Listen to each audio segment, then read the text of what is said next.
one, but the one quote was, "Each sunrise presents another day to do things right." It seems that every single day you must wake up with your renewed opportunity to do just that. And can you talk a little bit about that principle?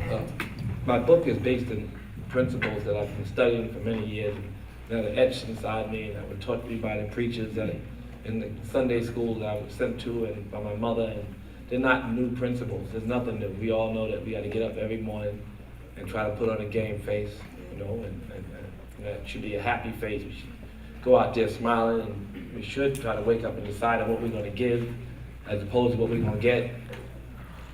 That's just what's in the book. It's a promise that if you go out and you give out that kind of happiness and exude that kind of love, that you get that back. So each day we want to try to wake up and do that. There's certain things that become second nature. In the physical practice of yoga, they say smile and breathe in every pose. Now, every pose, the most difficult poses. If you're sweating like a slave, you have to keep that smile on, and you're sweating and you're smiling, and it's a practice on the mat. Take that practice off the mat and try to take that into life.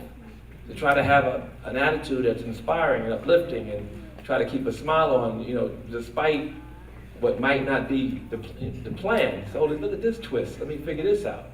Things turn out the best for people who do the best with the way things turned out already.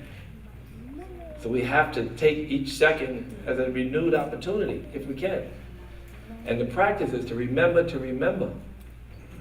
Don't nobody breathe in and out. That perfect, they call it ujjayi breathing.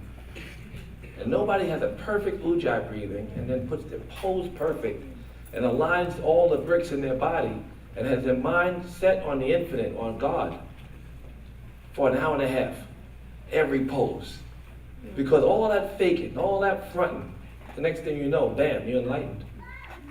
Because if you can keep your mind on God and keep your mind on something higher and better than yourself, but on your service, and if you can take all of what God puts in front of you and you can turn it all into a smile, this practice will turn you, and the yogis say, one pose, perfect pose, you turn into a ball of light.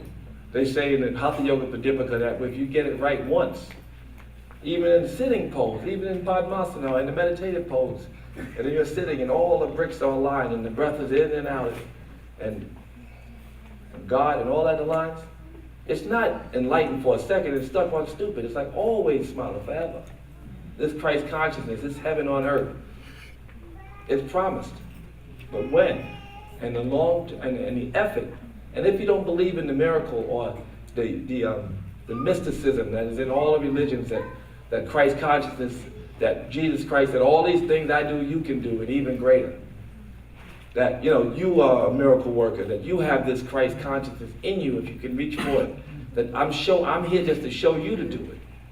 I'm only here to show you. They say enlightened beings walk all the time, and their job is to teach you, but not to show you. And Jesus came to show you who you are.